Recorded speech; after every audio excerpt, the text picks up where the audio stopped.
Hola les capitaines, j'espère que vous allez bien. Bonne année déjà pour commencer. Dans cette vidéo, on va analyser Fetch, qui en réalité est maintenant ASI, donc l'alliance des jetons d'intelligence artificielle de Fetch, Ocean Protocol et Agix. En gros, c'est ce qui représente vraiment l'intelligence artificielle dans les cryptos. Et on va voir si c'est le moment d'investir dedans ou non, si c'est encore beaucoup de potentiel. On fait ça avec Ishimoku comme d'hab et avec également Fibonacci pour déterminer les niveaux. Déjà, on est en mensuel, donc pour l'instant, on est en tendance haussière, d'accord, en mensuel. Par contre, regardez, il y a déjà une énorme barrière qui se crée ici. Il y a un plat de Kijun mensuel plus un plat de SSB futur aux alentours de 1,75 environ. Et ça va former une grosse résistance. Ce qu'on voit en mensuel qui est assez intéressant, c'est qu'il y a une espèce de résistance qui est en train de se créer ici. Pour l'instant, c'est un support à 1, 2, 3, 4, 5, 6, 7 bougies, d'accord? Donc 7 mois à rebondir sur ce support. C'est vraiment un gros support. Si ça le casse vers le bas, par contre, ça va être très dangereux pour Fetch. Mais on va aller voir des indications un petit peu plus précises, d'accord, en hebdomadaire déjà pour commencer. Et là, ce qu'on voit en hebdomadaire, c'est que pour l'instant, on est en tendance baissière. Hein. Contrairement à beaucoup de projets que j'ai analysés pour le moment, on est en tendance baissière, ok, en hebdomadaire. Donc ça, c'est vraiment la tendance pour le moment. Hein. On est sous le nuage ici.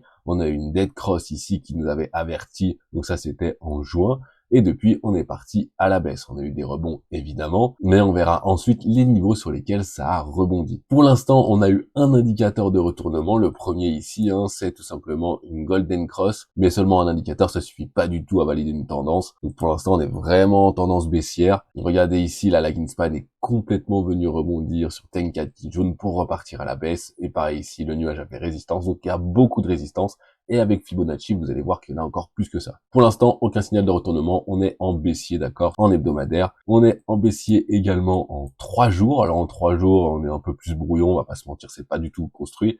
Là, on est plutôt une espèce de range déconstruit. Donc en 3 jours, on est plutôt en tendance neutre. Et on va aller voir en 1 jour maintenant. En 1 jour, pour le moment, c'est pareil, c'est en tendance un petit peu neutre, d'accord. Bon, il faut savoir que le neutre, avec quand même des variations de 74%, ça reste les cryptos, hein, ça bouge beaucoup, c'est très volatile, mais pour l'instant, il n'y a pas de tendance claire. En 4 heures maintenant, ce qu'on a d'intéressant, c'est que là, on est encore en tendance baissière, ok. On est complètement parti depuis le 17 décembre en tendance baissière. Depuis que la lagging span a confirmé, on a encore perdu quasiment 34%, donc c'est pas rien, hein, sachant que depuis le plus haut historique, on a perdu largement plus que ça. Et depuis, on est monté et on est un peu dans un range. Donc là, à voir si tout simplement la tendance baissière continue en 4 heures. On avait fait une tentative de retournement, mais le nuage a vraiment fait résistance. La lagging span, pareil, elle est complètement engluée dans les cours, donc c'est aussi probable qu'on reparte encore à la baisse. Hein. Il n'y a pas, en tout cas, de signe de retournement pour le moment sur Fetch. On va donc chercher un peu les niveaux qui sont intéressants, mais je pense pas non plus que ce soit un bon moment pour shorter Fetch, parce que ça fait déjà un moment qu'elle descend. Elle a déjà perdu beaucoup de sa valorisation.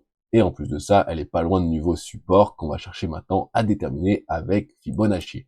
Ok, on se remet en hebdomadaire pour que ce soit bien sûr plus facile à tracer et qu'on ait une vision plus globale, hein, parce que là, c'est ce qui va nous intéresser pour déterminer les niveaux. On va tout simplement prendre les niveaux intéressants depuis l'ATH de 2024, donc de mars 2024, et on va tracer tout ça pour avoir les zones de prise de bénéfice, les zones de résistance, de grosse résistance, et aussi les zones de rechargement. Allez, on est parti. Déjà, on va faire ça comme ça. Ici, on va voir les grosses zones. Alors pour commencer, déjà, on va voir ce qui s'est passé dans le passé, pour confirmer et voir aussi que c'est très bien suivi comme d'habitude par le marché Fibonacci. Déjà le 0,618, le gros niveau qu'on a tout le temps, et ben regardez, c'est venu faire niveau résistance. C'est celui sur lequel on est venu buter en novembre. Ensuite, il y a eu un deuxième niveau très important, c'est le 0,5, et c'est aussi le plat de Kijun et SSB mensuel, donc je l'avais déjà placé, le 0,5 il est juste ici, on est venu rebondir une fois ici, et là on est venu rebondir encore une fois dessus, et là actuellement on se frotte au 0,0382, qui nous fait encore une fois une résistance. Pareil, on regardera un petit peu plus près, mais on est vraiment venu rebondir beaucoup de fois dessus, d'accord, c'est des niveaux qui sont très travaillés, mais pour l'instant, eh bien,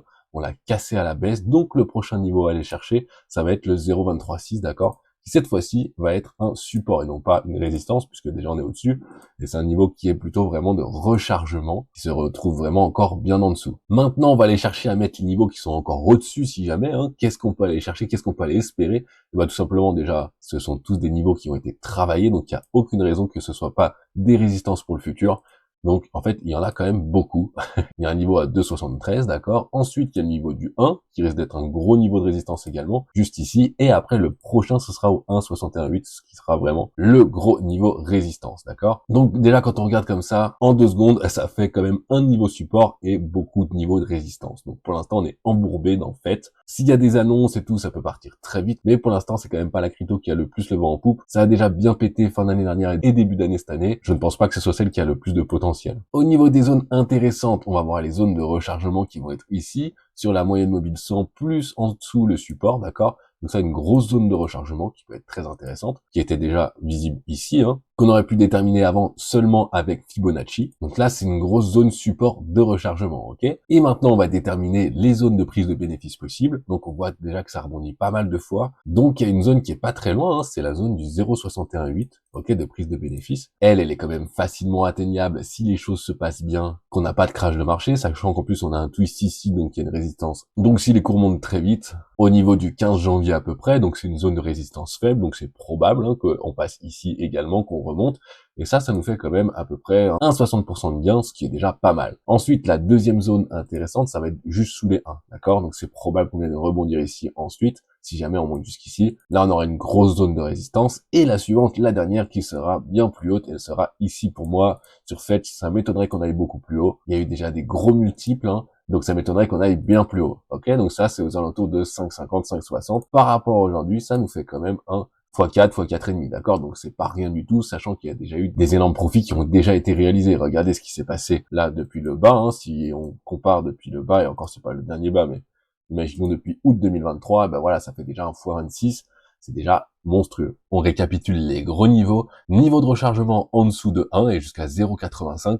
Si on casse ce niveau durablement, c'est mort. Hein. Faut vraiment après vendre Fetch parce que ça va faire très mal. Et ensuite, premier niveau de prise de bénéfice entre 2 et 2,15. Deuxième niveau de prise de bénéfice un peu plus risqué entre 3,15 et 3,46. Et dernier niveau vraiment un peu plus haut entre 5 et 5,5. D'accord? Donc vraiment des gros niveaux, par palier comme d'habitude. Voilà ce que j'en pense aujourd'hui. Dites-moi ce que vous en pensez. Est-ce que vous avez du Fetch en portefeuille ou non? J'ai également un livre sur Ishimoku si vous voulez mieux comprendre tous ces concepts. Et mes analyses, évidemment, vous le retrouvez sur Amazon en version papier ou alors en version numérique, en e-book. Dites-moi s'il y a des cryptos que vous voulez que j'analyse également en commentaire. Et moi, pour l'heure, je vous dis bonne année, meilleurs vœux à tous. Et que 2025 soit une année riche en investissement et en amour. Oh, c'est trop beau. Allez, bisous.